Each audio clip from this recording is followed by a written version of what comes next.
देश की आर्थिक राजधानी मुंबई कई मामलों में देश से आगे रहती है, लेकिन अक्सर मतदान में पिछड़ जाती है। अब इस बार फिर मुंबई में मतदान की बारी आ गई है। नमस्कार, आपके साथ मैं हूं मुक्ता सिंह और आप देख रहे हैं श्रेष्ठ भारत। इस बार मुंबई ने ठाना है कम वोटिंग का दाग मिटाना है और उंगली पर स्याही लगाकर देश को वोट की ताकत दिखाना है। इसके लिए हमारे आपके साथ कई संस्थाएं मतदाता जागरूकता अभियान चला रहे हैं। इनमें भारत विकास परिषद और वरिष्ठ वकील आभा सिंह जैसे लोग शामिल हैं। ये लोग मुंबई की गलियों में जा रहे हैं, लोगों से मिल रहे हैं, फर्स्ट टाइम वोटर्स को समझा रहे हैं, बुजुर्गों को समझा रहे हैं, सोशल मीडिया पर कैंपेन्स चला रहे हैं। ये हमारे साथ जुड़े हुए हैं। हम इनसे बात करेंगे कैसे मुंबई का मतदान प्रतिशत बढ़ाया जाए। बातचीत शुरू करें इसके पहले हम आपको कुछ आंकड़े दिखा देते हैं। महाराष्ट्र में लोकसभा की 48 सीटें हैं, जिनमें से 4 चरणों में 35 सीटों पर मतदान हो चुका है। मतदान कैसा रहा, इसका अंदाजा आपको हाल में 13 मई को हुए चौथे चरण के वोटिंग प्रतिशत से पता चल जाएगा। महाराष्ट्र में चौथे चरण में 52.75% वोटिंग हुई, जबकि 2019 के चौथे चरण में 61.61% वोट डाले गए थे। 20 मई को मुंबई की सभी 6 लोकसभा सीटों के अलावा मुंबई के आसपास की 4 सीटों पर भी वोट डाले जाने हैं, जिनमें शामिल हैं ठाणे, कल्याण, भिवंडी और पालघर। मुंबई में मतदाताओं को जागरूक करने के लिए भारत विकास परिषद किस तरह मुहिम चला रही है, इसकी एक झलक देख लीजिए।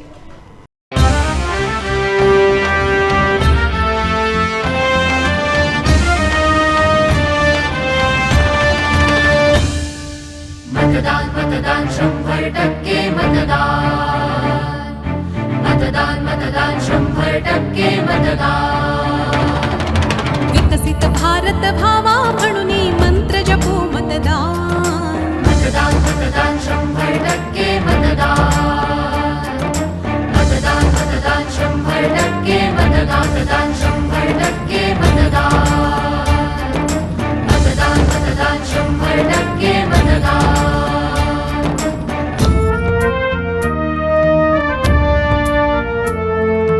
आपणास आवाहन करू इच्छितो की येत्या 20 तारखेला म्हणजे 20 मे 2024 रोजी लोकसभेचे मतदान आहे।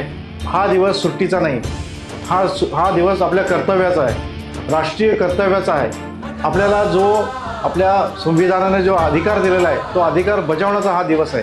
तर मी आपल्याला आवाहन करतो की कृपया 20 तारखेला घराबाहेर पडा आणि मोठ्या संख्येने मतदान करा।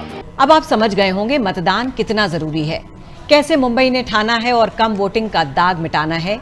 ये दाग कैसे मिटाया जाए, इसके लिए चुनाव आयोग से लेकर सामाजिक संस्थाएं क्या प्रयास कर रही हैं, आइए इस पर बातचीत शुरू करते हैं अपने खास मेहमानों से। भारत विकास परिषद के विलेपार्ले शाखा अध्यक्ष अविनाश धर्माधिकारी और वरिष्ठ वकील आभा सिंह से। आप दोनों का बहुत बहुत स्वागत है। नमस्कार। नमस्कार नमस्कार मुक्ता जी, बहुत अच्छा लग रहा है आपसे बात करके। सो मच, आप दोनों का भी बहुत बहुत स्वागत है। अविनाश जी, सबसे पहले आपसे शुरुआत करते हैं। बहुत ही बढ़िया इनिशिएटिव है ये। सबसे पहले तो ये बताइए इस वीडियो के पीछे की कहानी क्या है, कहाँ से ये आइडिया आया? बेसिकली ऐसा था, मैं एक्स पुलिस ऑफिसर हूँ। मैं जब डिपार्टमेंट में था तो लास्ट इलेक्शन में मुझे याद है कि मैंने एक मुहिम चलाई थी डिपार्टमेंट में। हमारे 2 पुलिस स्टेशन मेरे अंडर थे, तो वहां पे मैंने एक ऑफिसर और 2 कांस्टेबल 15 दिन के लिए डिप्यूट किए थे और उनके जरिए हमारे सब पुलिस वालों का बैलेट वो वोटिंग करवाया था, क्योंकि वो ड्यूटी पे होने की वजह से उनका वोटिंग वेस्ट जाता है। तो हमने वो पोस्टल बैलेट की मदद से उनका वोटिंग करवाया था। 285 वोटिंग मैंने उस वक्त किया था। आफ्टर रिटायरमेंट मैं भारत विकास परिषद से जुड़ा हूँ और उनके लिए वो एक सामाजिक संस्था है, एनजीओ टाइप है, और उनके जरिए हम काम कर रहे हैं। तो मैंने ये सोचा कि इस टाइम क्यों ना हम इसको एक बड़े लेवल पे क्यों लेके ना जाए, क्योंकि पूरे भारत भर में हमारी संस्था है। तो इसके जरिए फिर हमने वो बात चलाई और उसके बावजूद उसके वजह से आप पूरे भारत भर में भारत विकास परिषद के माध्यम से वोटिंग को बढ़ावा देने के लिए आपको जिस पार्टी को वोटिंग करना है करिए, नो कोई इश्यू, लेकिन वोट वेस्ट मत जाना नहीं चाहिए। साथ ही साथ अगर हो सके तो नोटा अवॉइड कीजिए, क्योंकि नोटा का थोड़ा सा निगेटिव इम्पैक्ट होता है। जो कैंडिडेट आपको नहीं चाहिए वही गलती से नोटा अगर ज्यादा हो गया तो वो चुन के आने का चांसेस ज्यादा रहता है। तो अपना जो वोटिंग है उस अधिकार का आप ज्यादा करके इस्तेमाल करो, उसका एक्सरसाइज करो, ये हम लोग अपील करते हैं हर जगह पे। हमने इस टाइम कॉन्सेंट्रेट किया था छोटे छोटे मीटिंग्स लेके। फॉर एग्जांपल हमारी टीम ने मिला के लास्ट 15 डेज में 75 से ज्यादा मीटिंग्स पर्सनल लेवल पे लिया, जिसमें 4 लोगों से लेके 400 लोगों तक शामिल थे। और उनको हमने यही अपील की कि आप जाके अपना वोटिंग कीजिए। आपका पहली बात तो वो वोटर लिस्ट में नाम है कि नहीं ये कंफर्म कीजिए। अभी बहुत सारे ऐप्स आ गए, उनके जरिए हमने उनको मदद की और वोटिंग लिस्ट में उनका नाम है ये कंफर्म करके लिया। फिर उसके बाद उनको ये बताया आपका वोटिंग बूथ कहाँ पे है, यहाँ तक हमने उनको मदद की। और हम इस वक्त अपेक्षा कर रहे हैं कि एटलीस्ट विले पार्ला में तो लास्ट ईयर से 5 to 6% वोटिंग ज्यादा हो जाएगा। ये आपने बहुत ही अच्छी बात कही कि हमारा वोट वेस्ट नहीं जाना चाहिए। आभा जी, मुंबईकर्स जो हर चीज में आगे रहते हैं, वोट करने में इतने उदासीन क्यों हैं? देखिए, एक तो मुंबई जो है कमर्शियल कैपिटल है। यहाँ पे हर कोई अपनी रोजी रोटी में ही इन्वॉल्व रहता है। बहुत ज्यादा पॉलिटिक्स यहाँ पे आपको नहीं दिखेगी। इनफैक्ट आप देखिए, कभी एक्टिविज्म, धरना, मोर्चा मुंबई में ज्यादा नहीं दिखता। जैसे यूनिवर्सिटी इलेक्शंस होते हैं दिल्ली में तो डूसू, एबीवीपी ये सब भी एक्टिव हो जाते हैं, बट मुंबई में इस तरह का नहीं है। शायद इसीलिए अगर आप पुरानी इतिहास देखिए तो कुलाबा जो कि सबसे अमीरों का इलाका है, सबसे एजुकेटेड लोग रहते हैं, लेकिन एक जमाने में 36% यहाँ की वोटिंग हुई थी। उस वक्त लोएस्ट था ये इंडिया में, लेकिन वो बढ़ते बढ़ते 50% तक आई और अभी मैं देख रही हूँ 60-65% हो रही है। तो यहाँ के लोगों को इतना कंसर्न नहीं है कि कौन सी सरकार आती है जाती है। इस वजह से मुझे लगता है कि यहाँ पे उदासीनता है वोटिंग की, लेकिन अब चेंज हो रही है। अब पब्लिक जान रही है कि अगर हमको बॉर्डर सेफ चाहिए, गुड फॉरेन पॉलिसी चाहिए, हमको टैक्सेशन बेनिफिट्स चाहिए, तो जो सरकार आएगी वही इसमें काम कर सकती है। तो अब बदला है और मुझे लगता है इस बार मुंबई में भी 60 to 65% वोटिंग होनी चाहिए। आपने बहुत ही सही बात कही कि मुंबई वाले अपने में इतने मशरूफ रहते हैं, अपनी जद्दोजहद में लगे रहते हैं, उनके पास इसके लिए वक्त नहीं रहता। लेकिन फिर भी आभा जी, इस बार स्पेसिफिकली क्या कारण है कि महाराष्ट्र में वोटिंग परसेंटेज गिरा है, पिछली बार से भी ज्यादा गिरा है? तो आपको लगता है कि जो महाराष्ट्र में जो राजनीतिक खिचड़ी बनी है वो भी कहीं ना कहीं बड़ा कारण है ये वोटिंग परसेंटेज कम होने का? बिल्कुल मुक्ता जी, जो ये नोटा की बात कर रहे थे, कितनी बार तो मुझे भी लगता है, मैं मुंबई साउथ की वोटर हूं, कि मैं नोटा कर दूं। क्योंकि आप देखिए, शिवसेना के 2 टुकड़े हो गए हैं, तो उसमें आप उद्धव ठाकरे की मतलब जो सेना है, एक्चुअल सेना वो थी, लेकिन इलेक्शन कमीशन ने उनका साइन जो है दूसरे को दे दिया। हर चीज में राजनीति हुई है।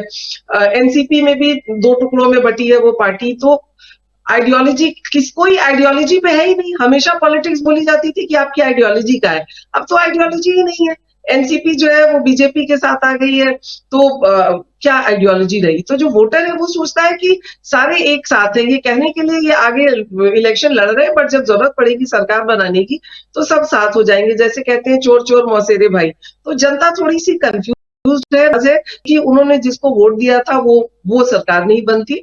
तो इसलिए नोटा, और मुझे लगता है नोटा सही भी है, क्योंकि जो कैंडिडेट का चुनाव होता है, जो साउथ बॉम्बे से एक कैंडिडेट आई हैं, उनके ऊपर 143 करोड़ का तो इनकम टैक्स की नोटिस है।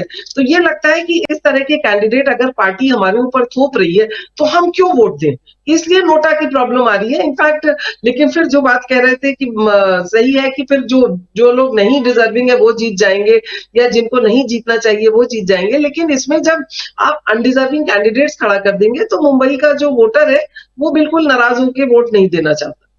आभा जी, आपकी बात पे अविनाश जी बहुत मुस्कुरा रहे थे। अविनाश जी, आपको क्या लगता है ये जो पॉलिटिकल केओस है ये भी बड़ा कारण है कहीं ना कहीं मुंबईकर्स का पॉलिटिकल सिस्टम में ट्रस्ट डेफिसिट हो गया है? नहीं, वो डेफिनेटली है। अभी जो मालूम नहीं पड़ रहा है आज सुबह कैंडिडेट कहाँ पे है, उसके कार्यकर्ता कौन से पार्टी में, शाम को किधर जाने वो पता नहीं चल रहा है।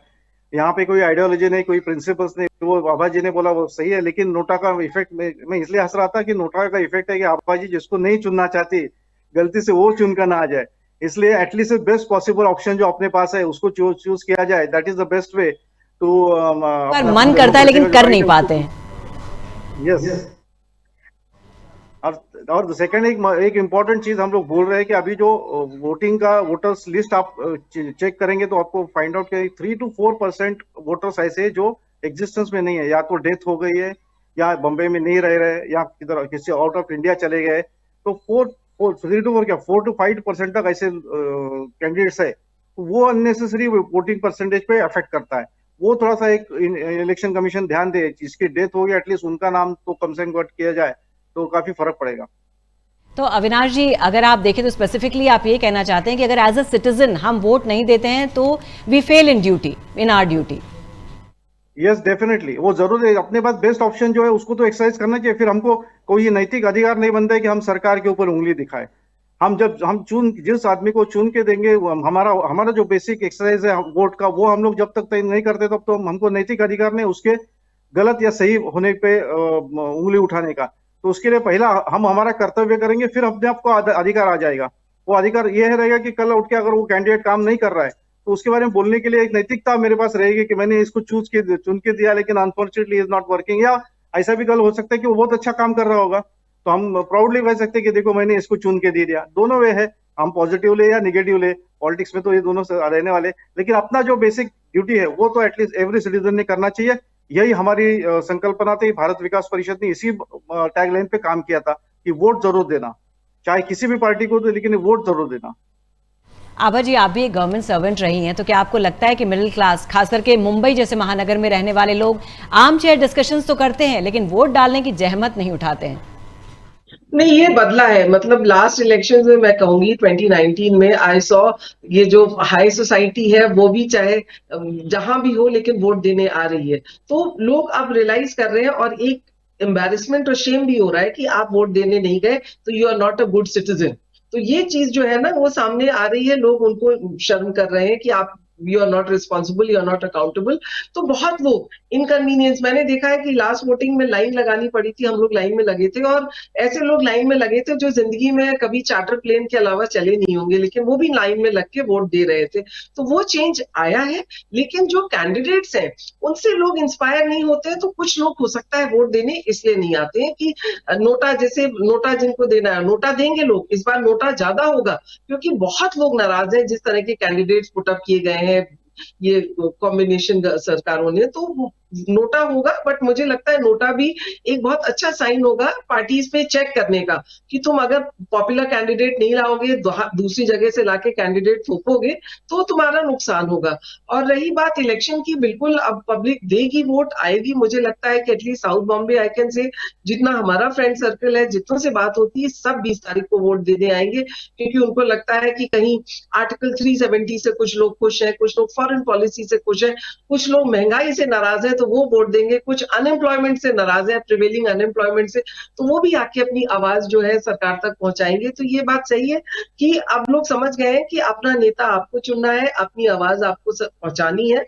और इलेक्शन अवेयरनेस, जैसे स्टूडेंट्स हैं, फर्स्ट टाइम स्टूडेंट्स अब जो है जो 18 के हैं, अब वो धीरे धीरे कोशिश कर रहे हैं कि जो नए स्टूडेंट जो पहली बार फर्स्ट टाइम वोटर्स हैं, दे आर एक्साइटेड, वो आके पूछ रहे हैं कि हम कैसे वोट करें, किसको वोट करें, क्या एनालिसिस करें। क्योंकि एक मैं पब्लिक फिगर हूं, उनको लगता है मैं सच्चाई के लिए खड़ी होती हूँ, तो मेरे पास कितने बच्चे इंस्टा पे, ट्विटर पे पूछ रहे हैं कि हम किसको वोट दें। तो एक अवेयरनेस कॉलेज स्टूडेंट्स में आई है और मुझे लगता है कि ये जो कॉलेज स्टूडेंट्स हैं, फर्स्ट टाइम वोटर्स हैं, अगर ये अपना वोट जुडिशियसली यूज करेंगे तो जो हम अभी तक रिलीजन के नाम पे और उन सब पे वोट कर रहे थे उस पे भी चेक लगेगा। नहीं, अविनाश जी, आभा जी ने जो बात कही आपने सुनी। मेरा भी ये सवाल इसलिए कहा था कि अगर आप देखिए मुंबई से सटे पालघर, धानू जैसी जगहों में आदिवासी जो हैं खूब बढ़ चढ़कर वोट देते हैं, ग्रामीण क्षेत्रों में भी खूब बढ़ चढ़कर वोट देते हैं, लेकिन मुंबई से लोग नहीं निकलते।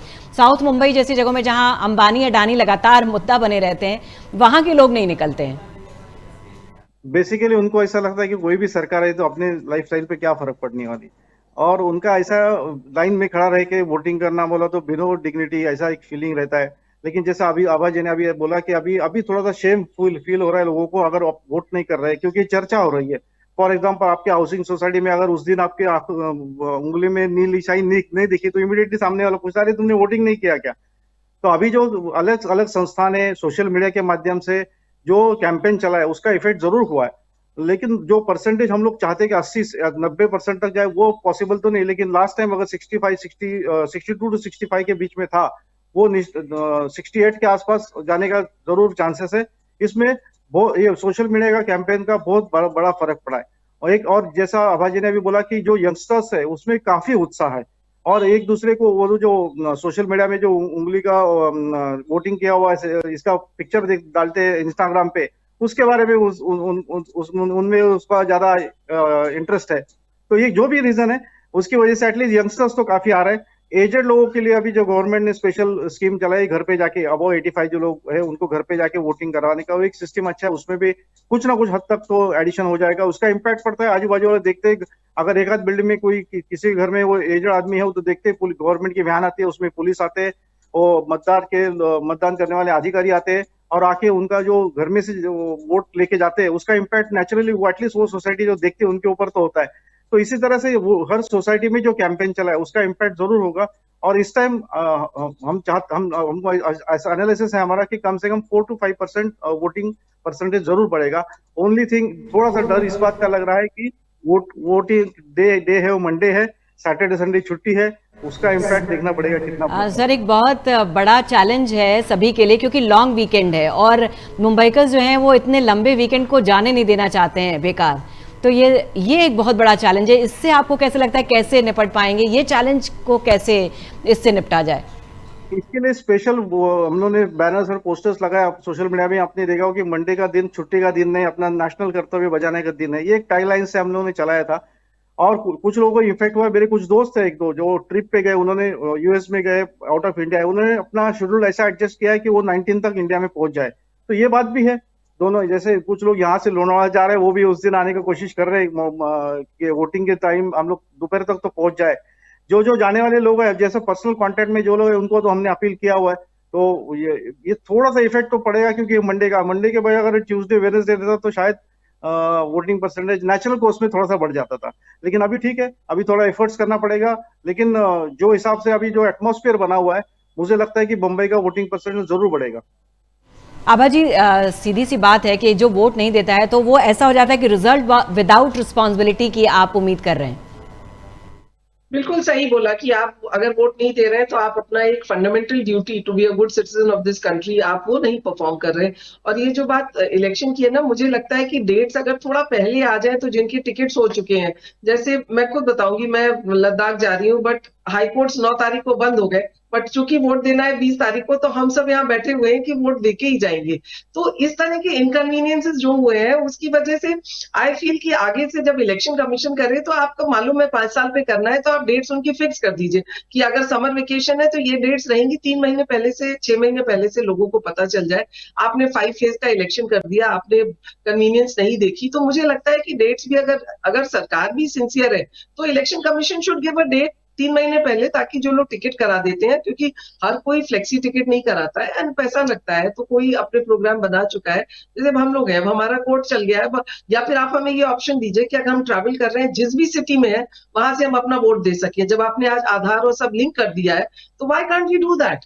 Technology should think of these things also. ऐसे 10% लोग होंगे जो शायद पहले से टिकट करा चुके हैं ट्रैवल, तो उनको ये फैसिलिटी दी जानी चाहिए अब आज टेक्नोलॉजी के जमाने में। बट यस, मैं ये जरूर कहूंगी कि बहुत जरूरी है कि हर कोई वोट दे, क्योंकि your vote is your voice against fanaticism, your vote is against evil practices, your vote is for honesty, your vote is for against corruption। तो जिसको जो आइडियोलॉजी सूट करती है, तो ये जान के चलिए कि हम जिस तरह का भारत चाहते हैं उसके लिए हम वोट कर रहे हैं, उस तरह का हम कैंडिडेट चूज कर रहे हैं। एक बार जब हमें अकाउंटेबिलिटी और सिंसियरिटी आ जाएगी, मुझे लगता है कि अपने आप वोटिंग 90% हो जाएगी। आभा जी, आप एक क्रेडिबल और बुलंद आवाज है मुंबई की। आप कैसे प्रोत्साहित करेंगी मुंबईकर्स को और खास करके महिलाओं को कि वो आगे आए, वोट डालें, उसमें ना चूकें, एटलीस्ट अपनी जिम्मेदारी का निर्वहन करें?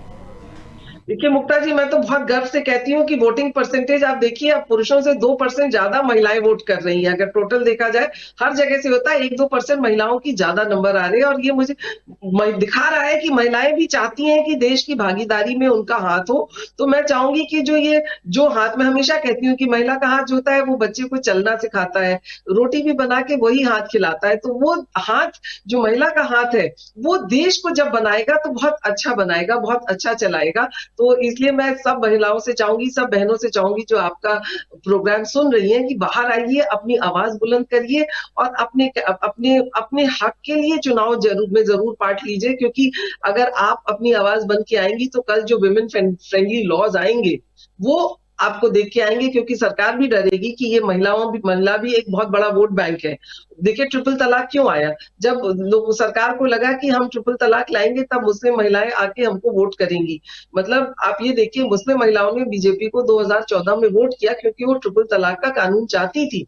तो इसी तरह महिलाएं अगर रिजर्वेशन चाहती है, हमको 24 में 30% रिजर्वेशन नहीं दिया गया, बट 29 में दिया जा रहा है। तो ये जरूरी है कि हम बाहर आए और कहें कि आज हम वोट कर रहे हैं, लेकिन कल हम जो है 30% कैंडिडेट भी होंगे। आज कोई भी पार्टी 30% कैंडिडेट विमेन नहीं देती। 50% अगर हमारी आबादी है तो उतना प्रोपोर्शन में हमको सीट या टिकट नहीं देती। तो महिलाएं जब एकजुट होकर बाहर आएंगी, बुलंद आवाज बनेंगी, तो वो अपने कानून भी बनाएंगी। आज पुरुष कानून बना रहे हैं जिसपे हम अमल करते हैं, तो महिलाएं भी कानून बनाएंगी।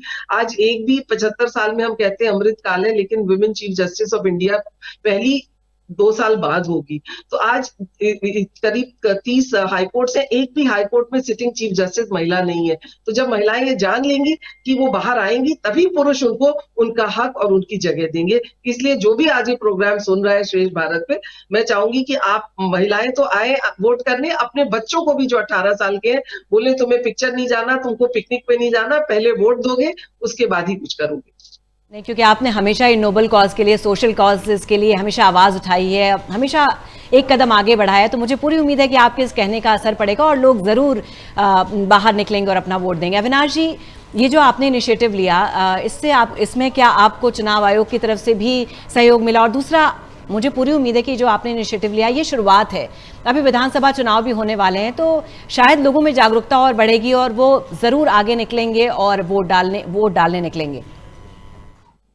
नहीं, हमको चुनाव आयोग की तरफ से कुछ इनिशिएटिव या कुछ सपोर्ट नहीं हुआ था। ये एज ए सिटीजन हम लोगों ने सोचा कि अपना रिस्पॉन्स, अगर हम चाहते हैं कि अपना गवर्नमेंट बने, जैसा आबा जी ने कहा कि हम चाहते हैं कि हमको ध्यान में रखते हुए गवर्नमेंट लॉज बनाए, चाहे महिला हो या पुरुष हो, जिसके भी, तो वो अगर हमको चाहिए, हम चाहिए कि हमारा भारत 247 में विश्व गुरु बन जाए। अगर हमको चाहिए कि हमारा भारत को पूरा वर्ल्ड में सबने रिकॉग्नाइज करना चाहिए। आज पासपोर्ट का वैल्यू क्या हुआ आपको पता है, अपना जो रिस्पेक्ट बढ़ गया है ऑल ओवर वर्ल्ड में, ये रिस्पेक्ट इसी तरह से बढ़ना चाहिए। ऐसा अगर आपको लगता है, जो छोटी मोटी चीजें है वो अगर ध्यान में रखें हम सब, तो वोटिंग परसेंटेज को बढ़ाने के लिए एज ए सिटीजन हम लोग क्या कर सकते हैं, ये जान के हमने ऑन आवर ओन हम लोग ये इनिशिएटिव लिया है। उसको काफी अच्छा रिस्पॉन्स मिला, मेहनत रंग भी लाई है लोगों ने। अभी इतना ही नहीं, तो हम जब वापस फॉलोअप में जाते हैं तो वो लोग हमको बताते हैं कि सर हमने वोटिंग के लिए अपना पर्चा निकाल दिया, हमने लिस्ट निकाल दिया, हमारा फला जगह पे बूथ आया है। तो ये अच्छा लगता है, हमारा एफर्ट्स ध्यान में आता है।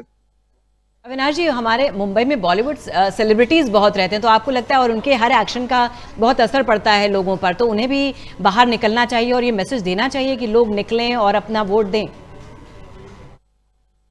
को तो आगे आना चाहिए। बॉलीवुड सेलिब्रिटी का सबसे बड़ा फायदा ये होता है कि अगर उनका एक जितने भी फॉलोअर्स है, वो फॉलोअर्स इमीडिएटली उनको फॉलो करना चालू कर दे, चाहे कोई फैशन के वर्ल्ड में हो, कोई स्टाइल के वर्ल्ड में हो। तो इसी तरह से अगर फॉर एग्जांपल जैसा हम लोग देखते हैं कि सिगरेट्स और इसके लिए, गुटखा के लिए लोग अभी इतना कर रहे हैं कि वो बॉलीवुड के लोग क्यों इसको कैंपेनिंग कर रहे हैं, उसी तरह से पॉजिटिव थिंकिंग करेंगे। अगर इन्होंने कैंपेन किया तो इसका इम्पैक्ट जरूर पड़ेगा, लेकिन अनफॉर्चुनेटली मैंने तो इतना कैंपेन देखा नहीं अभी। तो अविनाश जी, चलते चलते आप कुछ कहना चाहेंगे दर्शकों को? एक बार लास्ट एक अपील। मैं यही अपील करना चाहूंगा कि देखो, ये अभी भारत अपना जो विकसित भारत हो रहा है, बहुत स्पीड में हम लोग विकसित हो रहे हैं। तो हम अपील कर रहे हैं आपसे कि ज्यादा से ज्यादा जिस भी पॉलिटिकल पार्टी का आपको वोट देना है, जरूर वोट दीजिए, लेकिन उस दिन जरूर बाहर आइए। अपना नेशनल कर्तव्य, अपना रिस्पॉन्सिबिलिटी, हमको जो कॉन्स्टिट्यूशन ने राइट दिया है, वो राइट है, उसको एक्सरसाइज कीजिए और वोटिंग कीजिए। Thank you. जय हिंद, वंदे मातरम। आभा जी, आपकी तरफ से क्लोजिंग कमेंट, आप कैसे अपील करेंगी एक बार अपनी तरह से? देखिए, ये मैं कहूंगी सबसे बड़ा पर्व है, सबसे बड़ा त्योहार है, प्रजातंत्र का त्योहार है। इलेक्शन जो है होली दिवाली से बड़ा त्योहार है, क्योंकि ये आपको आपके अधिकारों को सुरक्षित करेगा, आपके हक को सुरक्षित करेगा। अगले 5 साल देश को किस तरफ जाना है वो तय करेगा। तो अगर आप उसमें भागीदार होना चाहते हैं, आप तय करना चाहते हैं कि आपकी देश की दिशा क्या होगी, दशा क्या होगी, उसके लिए आइए बाहर, वोट दीजिए और देश के विकास के भागीदार बनिए। बिल्कुल, आपने सही कहा, लोकतंत्र का महापर्व है ये। बार बार मौका नहीं मिलेगा, सीधा 5 साल बाद मिलेगा। तो घर से निकलिए, वोट दीजिए, गर्मी से मत डरिए, अपने धर्म का निर्वहन करिए, अपने कर्तव्यों का निर्वहन करिए, आइए मतदान करिए और अपने मन का अपने मन का नेता चुनिए। बहुत बहुत शुक्रिया आप दोनों का इस पूरी चर्चा में जुड़ने के लिए। तो श्रेष्ठ भारत भी बार बार यही अपील करता है कि वोट देना ये सिर्फ आपका अधिकार नहीं है, ये आपका कर्तव्य है। तो घर से बाहर निकलिए, मतदान करिए और अपने मन का नेता चुनिए। फिर ये अफसोस न रह जाए कि अगर हमने वोट दिया रहता तो शायद नतीजे कुछ और होते। फिलहाल के शो में बस इतना ही। बाकी खबरों के लिए देखते रहिए श्रेष्ठ भारत।